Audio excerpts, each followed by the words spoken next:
জয় রাধে শ্যাম, জয় রাধে রাধে গৌর হরিবল। জয় হোক অনন্ত কোটি সাধু গুরু বৈষ্ণব বৈষ্ণবী, যে যেখানে যেভাবে বসে ধ্যান তপস্যা সাধনা করছে, সাকারে কিংবা নিরাকারে, সকলের শ্রীপাদ চরণ আমার শত সহস্র কোটি প্রণাম। তবু চরণে বান্ধব। জয় হোক আপনা আপন শ্রী গুরুদেবের, যে যার চরণে আশ্রয় নিয়েছেন।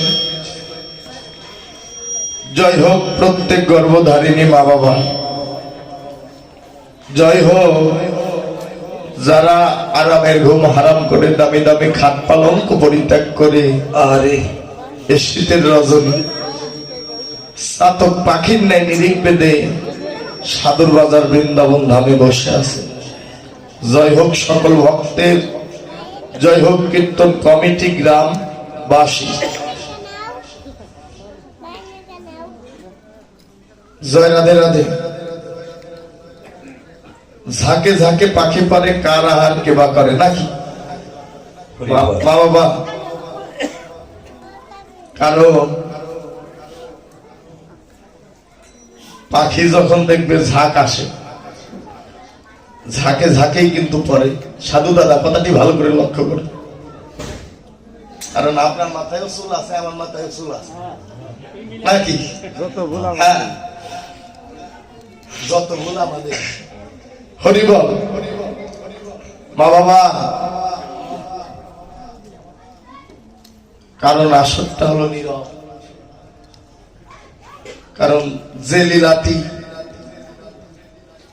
এই লীলাটি কিন্তু শোনার নয়, এটা হলো দেখা বস্তু নাকি। কারণ ভক্ত তো সবাই হতে পারে। কারণ দেখবে সূর্য পূজার সময়, উত্তর গোষ্ঠীর সময় ভক্ত আঙ্গিনায় ধরে না, সব জায়গাতে নাকি, সিয়ারের দাদু হয় না। কারণ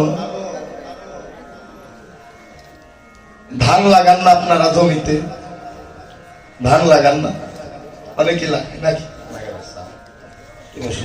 মা বাবা।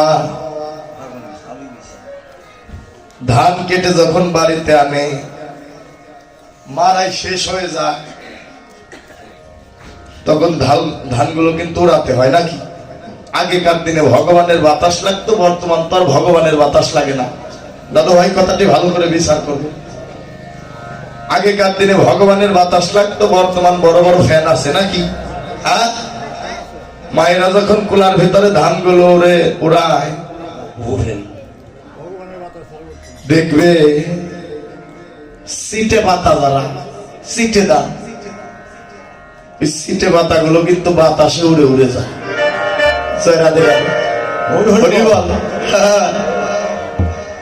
ওই সিটে ধান গুলো বাতাসে উড়ে যায় রে পবন কাকা। সিটে ধান গুলো উড়ে উড়ে যায়, কাজের না যারা পাতলা, যারা কাজের ধান না, বুঝছো। আর যারা ভালো ভালো ধান, তারা কি করে, তারা নির্দিষ্ট জায়গায় যেন পড়ে যায় নাকি দাদু ভাই। ভালো ধান গুলো নির্দিষ্ট জায়গায় পড়ে, আর সিটে পাতা যারা দেখবে বাতাসে উড়ে উড়ে যায়। যারা দে তাই আসলে যারা বসে আছো তোমরা ভালো ধান, কিন্তু তার মধ্যে আরেকটি কথা, এর মধ্যে কিন্তু সবাই যে ভালো তাও না, এর মধ্যে কিন্তু আবার ভেজাল আছে। কি ভেজাল? ওই ধানের ভিতর থাকে পাথর, বড় বড় মাটির ডগা নাকি, ওগুলো বাতাসে উঠবে না, আরো থেকে আরো ভেজাল করবে নাকি। হরিবল হরিবল না, মিথ্যা বললাম দাদু ভাই কথাটি।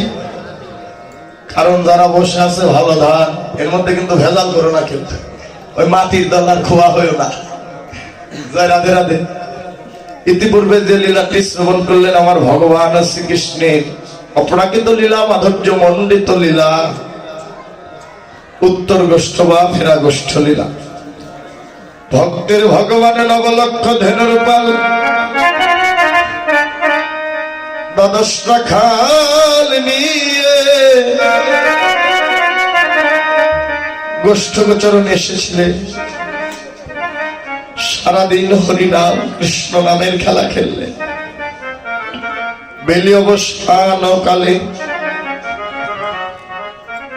সখাগণ সঙ্গে নিয়ে ভক্তের ভগবান মায়ের ঘরে গেলেন। সখাগণ যার যার আঙ্গিনায় চলে গেলেন। তাই না? লীলাটি তাই ছিল না মা বাবা? শুধু আমার ভগবান নয়, যেদিন তোমার আমার এই 3.5 হাত দেহ বেলা অবসান হয়ে যাবে,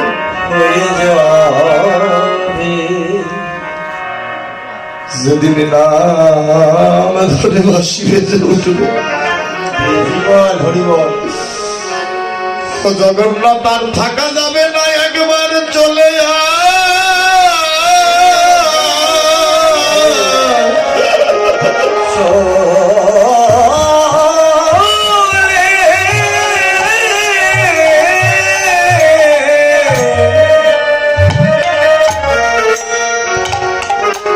হরে কৃষ্ণ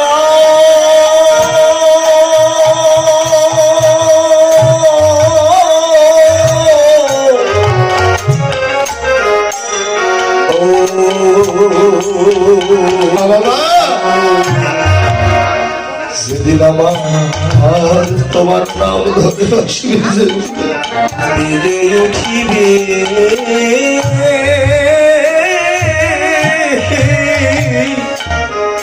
সেদিন পরম বন্ধুর বিদায় বাঁশি বেজে উঠবে শোন মনরে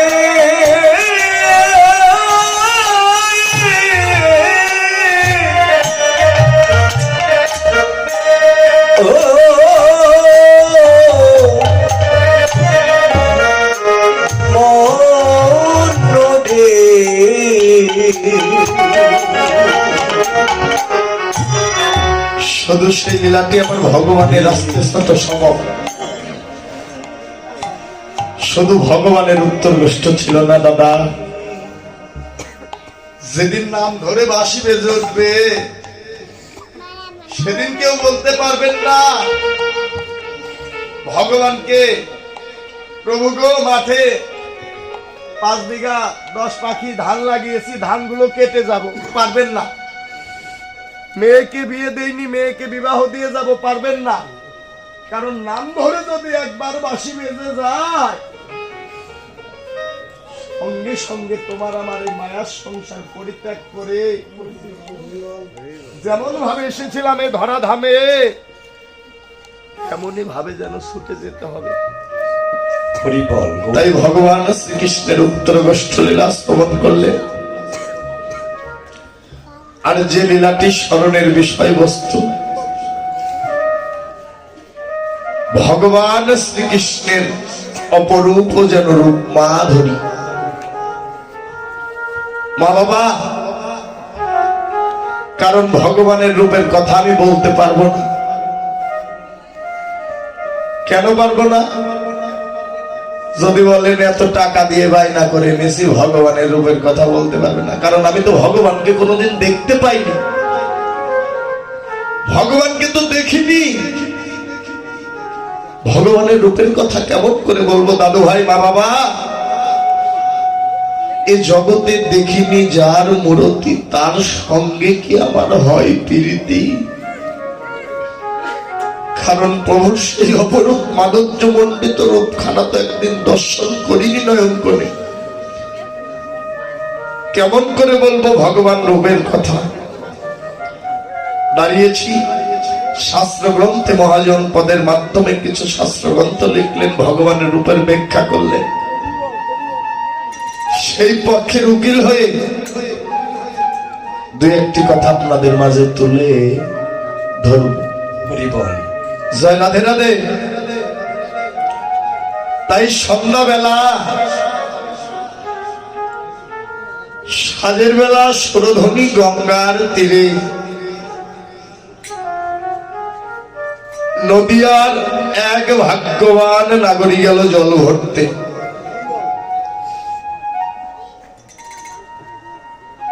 সে নাগরী অন্য কোন নাগরী নয়, সে কে? সে সাক্ষাৎ যেন আমার বিষ্ণুপ্রিয়া। স্বরধ্বনি গঙ্গার তীরে জল ভরতে গিয়ে নাগরের আর জল ভরা হলো না। ওই না সুরধ্বনি, সুরধ্বনি গঙ্গার তীরে জল ভরতে গিয়ে আর জল ভরা হলো না। কেন হলো না? এক অপরূপ রূপের মানুষকে দর্শন করে তারারে জল ভরা হলো। ওমা আস্তে রেখা, জল ভরতে গেলে যদি পুকুরে নদীতে যদি জল ভরতে যান কি নিয়ে যেতে হয়? কলস না, ঘাগরি নিয়ে গেলেন আমার বিষ্ণুপ্রিয়া জল ভরতে। জল ভরতে গিয়ে আর জল ভরা হলো না। আমার বিষ্ণুপ্রিয়া দুটি নয়ন জলে কাঁদিতে কাঁদিতে ঘরে এলো। শূন্য ঘাগরি বাবা, কথাটি ভালো করে লক্ষ্য করো। রূপের কথা তো অনেক নীরবে শ্রবণ করতে হয়, কারণ সব থেকে 64টি লীলার মধ্যে যতগুলো পালা আছে সব থেকে কঠিন পালা হলো রূপের পালা। সব থেকে কঠিন পালা হচ্ছে এই পালাটি, রূপের পালা। কেননা আমার বিষ্ণুপ্রিয়া কাঁদিতে কাঁদিতে দুটি নয়ন জলে কাঁদিতে কাঁদিতে ঘরে ফিরে এলেন। বিষ্ণুপ্রিয়ার সঙ্গী হলো একজন, তার নাম হলো কাঞ্চনা। বিষ্ণুপ্রিয়া আমার কাঁদিতে কাঁদিতে বলে, কাঞ্চনা রে, আমি সন্ধ্যা বেলা সাজের বেলা গিয়েছিলাম ওই না সুরধ্বনি। সুরধ্বনি গঙ্গার তীরে জল ভরতে পারো আমি সখীরে। জল ভরতে গিয়ে আমার আর জল ভরা হলো না। আমি শূন্য ঘাগরি, শূন্য কাকলি, শূন্য কলসি নিয়েই যেন ঘরে এলাম।